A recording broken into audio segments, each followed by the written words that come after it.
Hello, welcome, good evening. আসুন, বসুন, দেখুন 800 লাল গোলাপ। গত আওয়ামী লীগ সরকারের আমলে কত চুরি ও বিদেশে কত টাকা পাচার হয়ে গেছে সেসব নির্ভরযোগ্য সত্য সংবাদ এখন আপনারা প্রায় প্রতিদিনই পড়ছেন ও জানছেন। অবাক হচ্ছেন ভেবে হয়তো এরকম ডাকাতি কীভাবে সম্ভব হলো প্রায় 17 বছর জুড়ে। এসব চুরি ডাকাতির মধ্যে বিশ্বের অন্যান্য দেশের দৃষ্টি সবচেয়ে বেশি আকৃষ্ট হয়েছে বাংলাদেশ ব্যাংক থেকে প্রায় $1 বিলিয়ন চুরি হওয়া। এ সম্পর্কে কিছু তথ্য আগে জেনে নিন। এই বিশাল চুরি হয়েছিল আওয়ামী লীগ আমলে। তখন প্রধানমন্ত্রী ছিলেন শেখ হাসিনা এবং বাংলাদেশের কেন্দ্রীয় ব্যাংক, যা বাংলাদেশ ব্যাংক নামে পরিচিত, তার গভর্নর ছিলেন আতিউর রহমান। ঘটনাটি ঘটেছিল ফেব্রুয়ারি 2016 সালে, অর্থাৎ প্রায় 1 দশক আগে। চোরেরা সফল হয়ে $81 মিলিয়ন সরিয়ে ফেলতে পেরেছিল ফিলিপিন্সে এবং $20 মিলিয়ন সরিয়েছিল শ্রীলঙ্কাতে। শ্রীলঙ্কাতে সরিয়ে ফেলার অধিকাংশ এখন উদ্ধার করা সম্ভব হয়েছে, কিন্তু ফিলিপিন্সে সরানো ডলারের সবই চলে গেছে বিভিন্ন ব্যক্তির অ্যাকাউন্টে। এই ডলার উদ্ধার করা হয়তো আর সম্ভব হবে না। পতিত ও পলাতক চোরেরা এখন ধরাছোঁয়ার বাইরে আছে এবং আর্থিক গোয়েন্দারা বিশ্বাস করেন এদের পরিচিতি জানলেও বিচার করা সম্ভব হবে না। ডলার উপার্জন বাংলাদেশকে করতেই হবে, কারণ আমাদের দেশ এখন শুধুই কৃষি নির্ভর নয়। বাংলাদেশ এখন আন্তর্জাতিক ব্যবসা, বাণিজ্য ও শিল্প নির্ভর দেশও বটে। ডলার ছাড়া বাংলাদেশের শিল্প, ব্যবসা, বাণিজ্য সবই মুখ থুবড়ে পড়তে বাধ্য। বিগত সরকার সমর্থকরা তখন দায়ী করবে বর্তমান সরকারকে। তাই বাংলাদেশ ব্যাংক চুরির ঘটনা শুধু অপরাধী নয়, চরম শাস্তিযোগ্য অপরাধ বটে। বাংলাদেশে এত বড় ডাকাতি কীভাবে সম্ভব হলো সে বিষয়ে কথা বলতে আজ এখানে এসেছেন cyber security expert Mohammad Lutfar Rahman. ধন্যবাদ এখানে আসার জন্য। আপনার সঙ্গে পরে কথা বলবো, তার আগে আপনারা জেনে নিন কিছু ইনফরমেশন। 16 ডিসেম্বর 1971-এ বাংলাদেশ মুক্ত ও স্বাধীন হবার পরপরই বাংলাদেশ ব্যাংক প্রতিষ্ঠিত হয় ওই দিনই। এই ব্যাংকের সর্বোচ্চ পদে থাকেন গভর্নর। তারপরে আছেন 4 জন ডেপুটি গভর্নর এবং প্রায় 6000 কর্মচারী। বাংলাদেশ ব্যাংক হচ্ছে দেশের অন্য সব বাণিজ্যিক অথবা অন্যান্য ধরনের ব্যাংকসমূহের নীতি নির্ধারণ ও প্রয়োগকারী প্রতিষ্ঠান। সারা দেশ জুড়ে বাংলাদেশ ব্যাংকের 10টি ব্রাঞ্চ আছে। এই ব্যাংকের রিজার্ভ অ্যাকাউন্টের অনেক অংশ রাখা হয় আমেরিকায় ফেডারাল রিজার্ভ ব্যাংকে ডলারে। এই ডলার দিয়ে বাংলাদেশ ব্যাংক পরিশোধ করে অন্যান্য দেশের লেনদেন। বাংলাদেশের আর্থিক ব্যবস্থাপনা সুরক্ষিত ও সুপরিকল্পিতভাবে চালানোর দায়িত্ব বাংলাদেশ ব্যাংকের। সুতরাং বাংলাদেশ ব্যাংকের এই ডাকাতি, যা এখন বিশ্বে গ্রেট ব্যাংক রবারি নামে পরিচিত, তার প্রতি যে হলিউড নজর দেবে সেটা ছিল অবধারিত। আর তাই 2023 সালে হলিউড বানায় $1 বিলিয়ন হাইয়েস্ট নামে একটি আধা ডকুমেন্টারি এবং আধা ফিচার মুভি। এখানে অ্যানিমেশনও আছে। মুভিটি কৌতূহলী সাধারণ দর্শক নন্দিত হয় এবং আর্থিক জগতে যারা জড়িত তাদের দ্বারাও প্রশংসিত হয়। বলা বাহুল্য, মুভিটি আওয়ামী দুঃশাসন আমলে বাংলাদেশে প্রদর্শিত বা আলোচিত হবার কোনো সুযোগই ছিল না। মিস্টার লুৎফর রহমান, আপনি একজন সাইবার সিকিউরিটি এক্সপার্ট। আপনার কাজ হচ্ছে কম্পিউটার নির্ভর যেসব ব্যবসা বাণিজ্য আছে সেইখানে চোর ধরা, ডাকাত ধরা, বন্ধ করা এবং ব্যবস্থা নেওয়া। এইখানে আপনি কিভাবে পৌঁছালেন আপনি বলুন সেটা।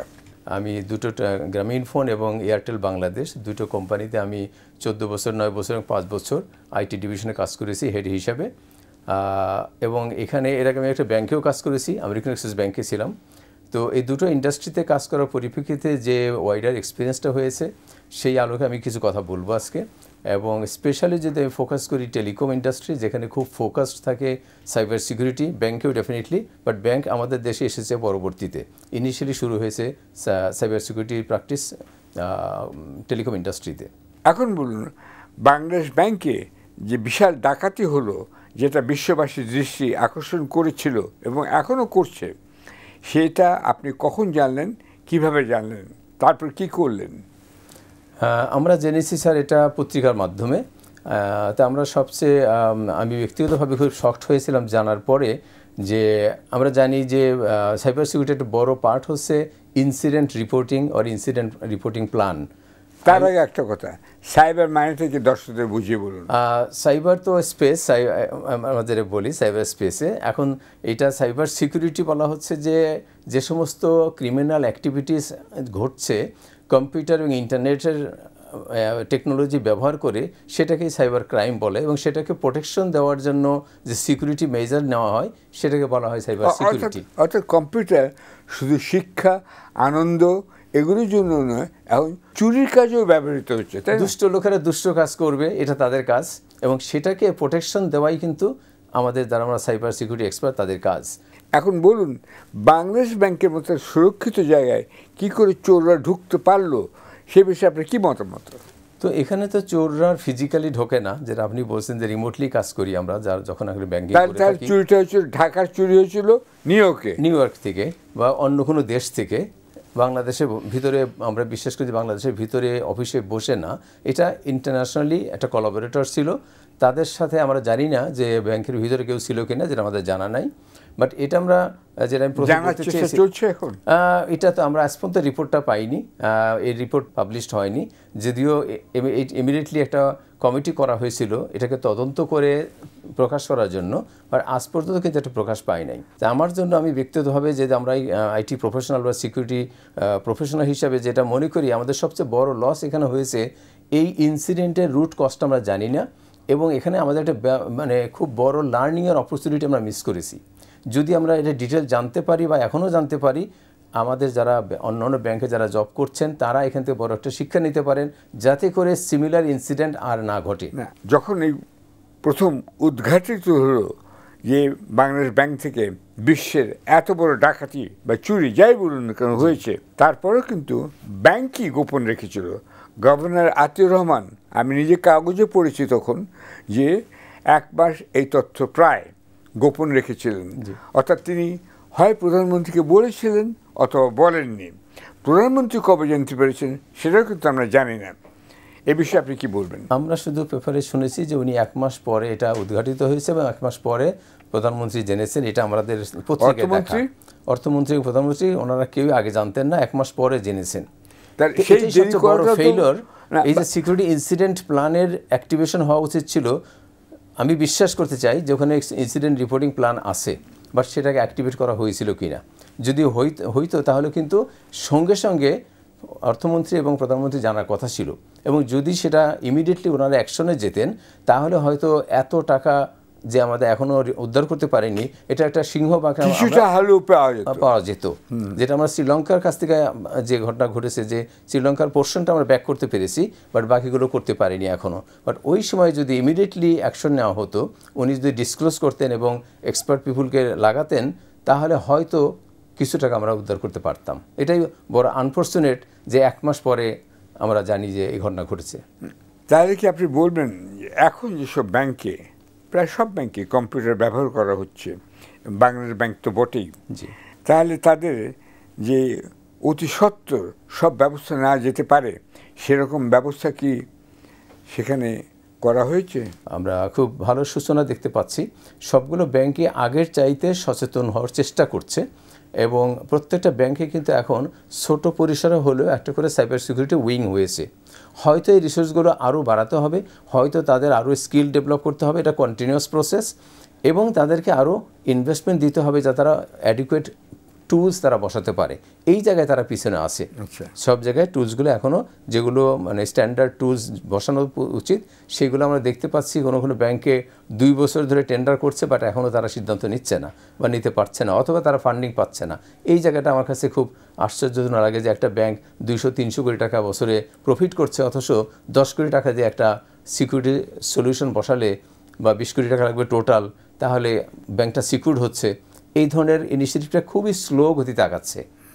আর একটা হলো যে আমাদের দেশে যেহেতু প্রায় 67 ব্যাংকস আছে, এই টোটাল হয়তো আরও বেশি হবে। সবগুলো ব্যাংকেই আইটি রিসোর্স প্রয়োজন এবং স্পেশালি সিকিউরিটি লোক প্রয়োজন। তো তাহলে এখানে এমপ্লয়মেন্ট জেনারেশন হিউজ অপরচুনিটি আসছে এবং এই রিসোর্স যদি এই প্রসেসের মধ্যে ডেভেলপ হয়, আমরা কিন্তু ভবিষ্যতে এই রিসোর্সগুলো গ্লোবাল অন্যান্য কোম্পানিতে অন্যান্য দেশে কিন্তু আমরা ইউজ করতে পারবো।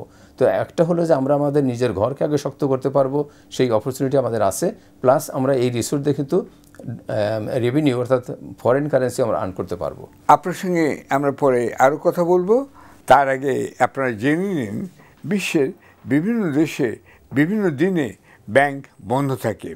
এই তথ্যটি খুবই গুরুত্বপূর্ণ, কারণ বাংলাদেশে শুক্র ও শনিবারে ব্যাংক বন্ধ থাকার সুযোগটি নিয়েছিল ডাকাতরা। বিশ্বের অধিকাংশ দেশে সরকারি ও বেসরকারি সাপ্তাহিক ছুটির 2 দিন হল শনিবার ও রবিবার, তবে কিছু দেশে শনিবার সকালে অফিস খোলা থাকে। বিশ্বের বহু মুসলিম দেশে সরকারি ও বেসরকারি সাপ্তাহিক ছুটি পালিত হয় শুক্রবার ও শনিবারে। কিছু মুসলিম দেশে শুক্রবারে সীমিত সময়ের জন্য অফিস ও ব্যাংক খোলা থাকে, তবে শুক্রবার ও শনিবারের পুরো দিনই বন্ধ থাকে Algeria, Afghanistan, Bahrain, Bangladesh, Egypt, Israel, Iraq, Jordan, Kuwait, Libya, Maldives, Oman, Palestine, Qatar, Saudi Arab, Sudan, Syria এবং ইয়েমেন। ব্যতিক্রমী মুসলিম দেশগুলো হল Indonesia, Iran, Malaysia, Mauritania, Morocco, Pakistan, Senegal, Tunisia, Turkey এবং ইউনাইটেড আরব এমিরেটস বা ইউএই। বৃহস্পতিবার, শুক্রবার ও শনিবারে বিশ্ব বাণিজ্যিক ও আর্থিক ব্যবস্থার সাথে তাল মিলিয়ে চলার জন্য বিভিন্ন সময়ে ব্যাংক খোলা থাকে। অর্থাৎ বাংলাদেশ হচ্ছে এমন একটি দেশ যেখানে শুক্র ও শনিবার দুটি দিনই ব্যাংকিং ব্যবস্থা বন্ধ থাকে। পাকিস্তান আমলে তৎকালীন পূর্ব পাকিস্তানের শুক্রবারে জুমার নামাজের জন্য দুপুরে 2 ঘণ্টা, শনিবার দুপুরে 1টার পর থেকে এবং রবিবারে পুরো দিন ব্যাংক বন্ধ থাকত। এরকম ব্যবস্থা বহু মুসলিম দেশে চালু থাকলেও ক্রমেই তারা শনি ও রবিবারকে সাপ্তাহিক ছুটির দিন ঘোষণা করেছে। সর্বশেষ উদাহরণ হল ব্যবসা বাণিজ্য নির্ভর ইউএই। আমি একজন চার্টার্ড অ্যাকাউন্ট্যান্ট হিসেবে বিদেশের বহু মুসলিম দেশেও কাজ করেছি। সেখানে অনেকে মত প্রকাশ করেছেন ডলার কেন্দ্রিক দেশগুলো যদি আমেরিকার মতো শনিবার ও রবিবারের ব্যাংক বন্ধ রাখে, তাহলে এই ধরনের ব্যাংক ডাকাতি হয়তো বন্ধ করা সম্ভব হবে। এখন দেখা যাক $1 বিলিয়ন হাইস্ট মুভির একটি ক্লিপ।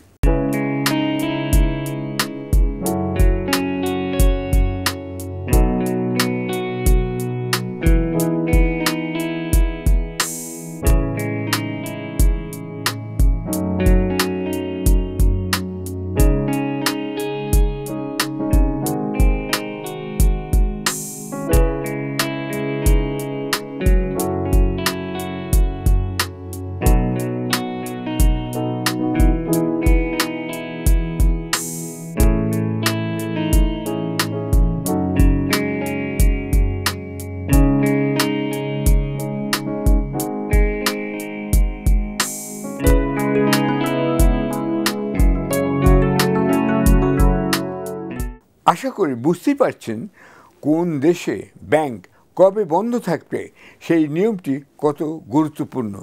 বাংলাদেশের মানুষ উড়ালপথ, সেতু, টানেল ও টাওয়ার বিল্ডিং প্রভৃতি দেখে বুঝতেই পারছিল না এসবেরই ভিত্তিতে ছিল চরম ব্যাংকিং বিশৃঙ্খলা ও সম্পূর্ণ অব্যবস্থাপনা।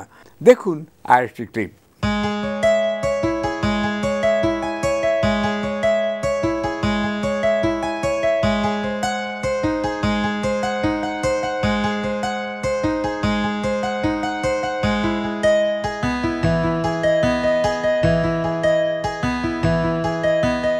মিস্টার লুৎফর রহমান, আপনি খুব ভালো কয়েকটি উপদেশ দিলেন একটু আগেই।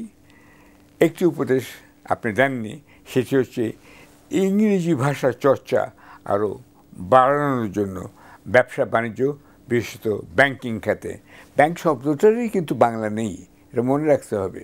কম্পিউটারও বাংলা এখনও বের হয়নি। ফুটবল, ক্রিকেট এগুলো তো বাদই দিলাম।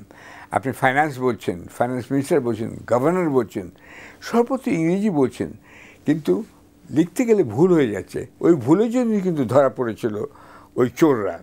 তাহলে এই যে ইংরেজি ভাষার আরও বেশি চর্চা ব্যাংকিং ইন্ডাস্ট্রিয়াল খাতে আরও হওয়া উচিত, এ বিষয়ে আপনি কি বলবেন? খুবই গুরুত্বপূর্ণ পয়েন্ট।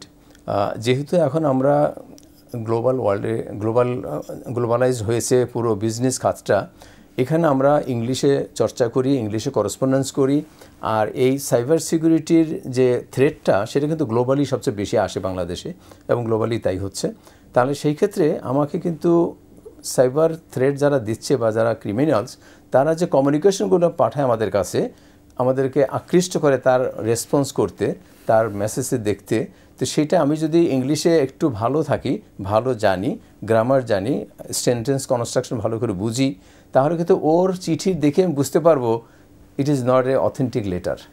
এটা বোঝাটা খুব ইম্পর্টেন্ট। এখান থেকে আমি কিন্তু স্টপ করতে পারি। কিন্তু আমি যদি না বুঝি, এটা না বুঝে আমি কী করে তাকে রেসপন্স করবো, তাকে আমার ইমেলটাকে কনফার্মেশন দেবো যে I have read his mail. আর যদি আমি এটা রেসপন্স না করি তাহলে সে কনফিউশনে থাকবে আমি তার মেইলটা আদৌ পড়েছি কি না। ঠিক আছে, এই কনটেক্সট বোঝাটা খুব ইম্পর্টেন্ট, এবং সেটা বুঝতে গেলে ইংলিশ জানা অত্যন্ত প্রয়োজন। ধন্যবাদ। এবারে আমি আসছি সবচেয়ে গুরুত্বপূর্ণ একটি বিষয়ে, সেটি হচ্ছে ছুটির দিন। অনেকেই বলে থাকেন ওই যে পরপর 4 দিন ছুটি হলো বাংলাদেশে, সেই সময় তার সুযোগেই কিন্তু এই ডাকাতিটা সম্ভব হয়েছিল। এই বিষয়ে আপনি কি বলবেন? এখানে আমি যেটা আগে বলেছি যে আমরা এখন কিন্তু বিজনেস আর গ্লোবালাইজড, আমরা কেউ আইসোলেটেড না। তো কাজে আমাদের যদি ব্যাংক একদিন বন্ধ থাকে, যেদিন তারা খোলা, তাহলে কিন্তু যদি আমি জানি না আমাদের যারা ব্যাংকে এখন আসেন তারা ভালো বলতে পারবেন যে ট্রানজ্যাকশন যে করছি, আমি যদি শুক্রবারে একটা পেমেন্ট করার কথা ছিল, আমি যদি না দিয়ে থাকি, আমি রবিবারে এসে দেই বা শনিবারে দিয়ে 1 দিন বা 2 দিন পরে দিচ্ছি, তাহলে কি 2 দিনের ইন্টারেস্ট আমাকে বেয়ার করতে হবে। তো গ্লোবালের সাথে যেহেতু আমাকে প্রতিনিয়তই ইন্টারাক্ট করতে হচ্ছে, প্রাইভেটাইজ ইজ দ্য কি নাও এখন ফ্যাক্টর গ্লোবালি, তো সেখানে আমাদের এই রোল প্লে করতে গেলে অ্যাটলিস্ট অফিস এবং এই ব্যাংকিং আওয়ারটা যদি তাদের সাথে ম্যাচ করে আমরা করতে পারি, তাহলে দেশের জন্য ভালো মনে করি। দেখেন, আরেকটা ব্যাপার আমাদেরকে লক্ষ্য রাখতে হবে যে 2007-08-এ যখন গ্লোবাল রিসেশন হলো, ইউএসএতে হিউজ রিসেশন, ইন্দোনেশিয়া, মালয়েশিয়া কিন্তু তারা they are badly impacted at that time. কিন্তু আমাদের দেশ কিন্তু সেই সময়ে গ্লোবাল রিসেশন মানে খুব মন্দাবস্থা, আমেরিকাও পড়েছিল, আমাদের ইকোনমি অতটা ইন্টিগ্রেটেড ছিল না গ্লোবালের সাথে, এই লেভেলে না। আজকে যতখানি আমরা ইন্টিগ্রেটেড, তো দেখেন আজকে আমরা কীরকম ইন্টিগ্রেটেড গ্লোবালি, গ্লোবাল বিজনেসের সাথে, ট্রেডের সাথে। ওয়ার হচ্ছে ইউক্রেনে, উই আর সাফারার। আজকে গ্লোবাল রিসেশন হচ্ছে, সেখানে আমরা ব্যাডলি ইম্প্যাক্টেড। তো যখনই ডলারের ভ্যালুয়েশন বেড়ে যায়, আমাদের ডিমোশন হয়ে যায়, আমাদের টাকার ইউক্রেন হচ্ছে সবচেয়ে বড়, এটা আমরা কতখানি ইন্টিগ্রেটেড। কাজে এখানে আমাদেরকে কনসিডারেশন নিতে হবে কীভাবে আমরা তাদের সাথে এই বিজনেস অ্যালাইনমেন্টটা আরও বেটার করতে পারি, আরও ক্লোজলি একসাথে কাজ করতে পারি, যে এই গ্যাপটা যে থাকে 1 দিনের বা 2 দিনের, এটাকে আমরা কীভাবে মিনিমাইজ করতে পারি, আমরা সেটা দেখার সময় হয়ে গেছে। বাংলাদেশ এখন তার মানে আর কোনো বিচ্ছিন্ন দেশ নয়, এখন গ্লোবালি, আপনি ইংরেজিতেই বলছেন, অর্থাৎ বৈশ্বিক দেশ হয়ে দাঁড়িয়েছে। জি, ধন্যবাদ মিস্টার জেমস বন্ড এখানে আসার জন্য, এবং আমাদের পক্ষ থেকে আপনাকে একটি লাল গোলাপ শুভেচ্ছা জানাচ্ছি। Thank you sir. Red rose. Thank you sir. $1 billion heist কোনো অস্কার পুরস্কার পায়নি, কিন্তু অনেকে মনে করেন বাংলাদেশ সরকারের উচিত এই মুভি প্রযোজক, নির্মাতা ও কলাকুশলীদের পুরস্কৃত ও সম্মানিত করা। দেখুন আরেকটি ক্লিপ।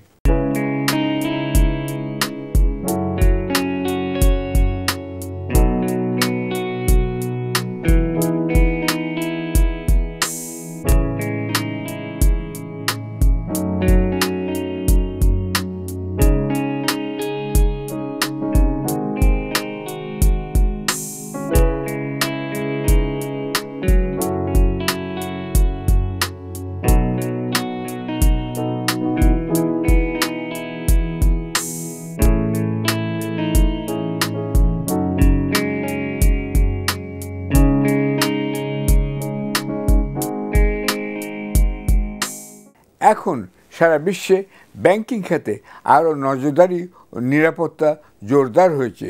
নিয়তই ব্যাংকিং সিস্টেম উন্নতকরণ হচ্ছে। দেখুন আরও একটি ক্লিপ।